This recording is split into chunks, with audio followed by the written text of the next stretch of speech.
कभी आपने तारों को देखकर सोचा है कि कोई हमें देख रहा है? जब हम रात के आसमान को देखते हैं तो क्या हम अकेले होते हैं या कोई और भी है जो हमें देख रहा है? ये जो ब्रह्मांड है ना, बहुत बड़ा है। इतना बड़ा कि हमारी कल्पना से भी परे। इसमें न जाने कितने तारे और ग्रह हैं, कुछ हमारे पृथ्वी जैसे भी। हर तारे के चारों ओर घूमते ग्रह, जिनमें से कुछ पर जीवन हो सकता है। क्या इन ग्रहों पे जीवन हो सकता है? क्या वहां भी कोई हमारी तरह सोचता और महसूस करता है? क्या वो हमसे ज्यादा एडवांस्ड होंगे? क्या उनकी तकनीक हमारी समझ से परे होगी? यही सवाल है एलियन लाइफ का। वैज्ञानिक और खगोलशास्त्री इस रहस्य को सुलझाने की कोशिश कर रहे हैं। एलियन इन्वेजन मतलब दूसरे ग्रह के लोग पृथ्वी पे आ जाएं। ये विचार ही रोमांचक और डरावना दोनों है। वो अच्छे इरादे से भी आ सकते हैं, बुरे से भी। क्या वो हमारे दोस्त होंगे या दुश्मन? इस बारे में सोचना जरूरी है। हमें इस संभावना के लिए तैयार रहना चाहिए। हमें तैयार रहना चाहिए, जैसे हम प्राकृतिक आपदाओं के लिए तैयार रहते हैं। एलियन इन्वेजन के लिए भी हमें योजना बनानी चाहिए। सोचना तो बनता है ना, क्या हम इस ब्रह्मांड में अकेले हैं या कोई और भी है? एलियंस के बारे में सोचना एक्साइटिंग भी है और थोड़ा स्कैरी भी। ये हमें अज्ञात की ओर आकर्षित करता है। ये हमें ब्रह्मांड में अपनी जगह के बारे में भी सोचने पर मजबूर करता है। क्या हम इस विशाल ब्रह्मांड में अकेले हैं? क्या हम अकेले हैं या कोई और भी है? ये सवाल हमें हमेशा सोचने पर मजबूर करता है। चलो इन विचारों को एक्सप्लोर करते हैं। शायद हमें कुछ नया और अद्भुत जानने को मिले। सोचो, एलियंस पृथ्वी पे आ गए। वो क्या चाहेंगे? क्या वो हमारे साथ शांति से रहेंगे या हमें नुकसान पहुंचाने की कोशिश करेंगे? कुछ लोग सोचते हैं कि वो फ्रेंडली होंगे। शायद वो हमारे साथ नॉलेज और टेक्नोलॉजी शेयर करेंगे। दूसरों को डर है कि वो हमारे रिसोर्सेज चाहेंगे या हमें थ्रेट समझेंगे। क्या वो हमारे नेचुरल रिसोर्सेज को एक्सप्लॉइट करेंगे? फिल्मों में एलियंस को एडवांस्ड टेक्नोलॉजी के साथ दिखाया जाता है। उनकी टेक्नोलॉजी इतनी एडवांस्ड हो सकती है कि हम सोच भी नहीं सकते। उनके पास पावरफुल वेपन्स या स्पेसशिप्स हो सकते हैं जो लाइट से भी तेज चलते हो। क्या हम उनके सामने टिक पाएंगे? कुछ के पास तो दिमाग पढ़ने की शक्ति भी हो सकती है। क्या वो हमारे थॉट्स को कंट्रोल कर सकते हैं?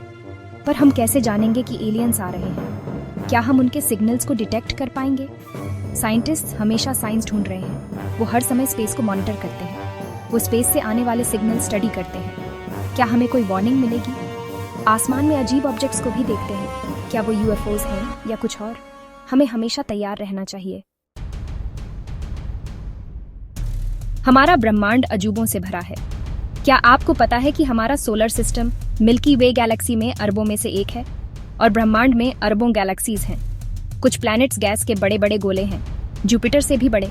कुछ पथरीले और गर्म हैं, वीनस जैसे। साइंटिस्ट मानते हैं कि अर्थ जैसे कंडीशंस वाले प्लैनेट्स भी हो सकते हैं। इन प्लैनेट्स पे पानी और हवा हो सकती है। अगर ऐसा है तो वहां जीवन भी हो सकता है, शायद हमारे जैसा या शायद कुछ बिल्कुल अलग। हमारे पूर्वजों को आसमान से बहुत लगाव था। भारतीय मिथोलॉजी दूसरे ग्रहों से आने वाले प्राणियों की कहानियों से भरी पड़ी है। रामायण का पुष्पक विमान याद है? ये एक उड़ने वाला रथ था जो लंका के राजा रावण का था। ये कहानियां दिखाती हैं कि इंसान हमेशा से दूसरे ग्रहों और प्राणियों की कल्पना करता रहा है। ये हमें याद दिलाती हैं कि ब्रह्मांड रहस्यों से भरा है। हम अभी भी इसके सीक्रेट्स खोज रहे हैं। तो हम खुद को एलियन इन्वेजन से कैसे बचा सकते हैं? ये सवाल जितना डरावना है उतना ही महत्वपूर्ण भी है। हमें इस पर गंभीरता से विचार करना होगा। सबसे पहले हमें स्पेस एक्सप्लोर करते रहना होगा। अंतरिक्ष में हमारी समझ जितनी गहरी होगी, हम उतने ही बेहतर तरीके से किसी भी खतरे का सामना कर सकेंगे। जितना ज्यादा हम ब्रह्मांड के बारे में जानेंगे, उतना ही ज्यादा तैयार रहेंगे। हमें नई नई डिस्कवरीज करनी होंगी और यूनिवर्स के रहस्यों को समझना होगा। दूसरा, हमें अपने प्लैनेट को डिफेंड करने के लिए टेक्नोलॉजी डेवलप करनी चाहिए। एडवांस डिफेंस सिस्टम्स और इनोवेटिव टेक्नोलॉजीज हमें सुरक्षित रख सकते हैं। पर सबसे जरूरी है कि हम सब मिलकर काम करें। एकजुटता और सहयोग से ही हम किसी भी चुनौती का सामना कर सकते हैं। जैसे हम क्लाइमेट चेंज जैसे ग्लोबल चैलेंजेस का सामना मिलकर करते हैं, वैसे ही हमें एक्स्ट्रा टेरेस्ट्रियल थ्रेट्स का भी सामना करना होगा। हमें एक प्लैनेट होकर काम करना होगा। ये सिर्फ एक देश या एक समूह की जिम्मेदारी नहीं हो सकती। याद रखें, हम सब सबसे पहले पृथ्वी के नागरिक हैं। हमारी एकता ही हमारी सबसे बड़ी ताकत है। एक दूसरे के साथ अच्छे से रहें, एक दूसरे की मदद करें, अपने प्लैनेट की रक्षा करें और उसे साफ सुथरा रखें और फ्यूचर का सामना करेज और क्यूरियोसिटी के साथ करें। हमें अपने बच्चों को भी यही सिखाना होगा ताकि वे भी एक सुरक्षित और उज्जवल भविष्य की ओर बढ़ सकें।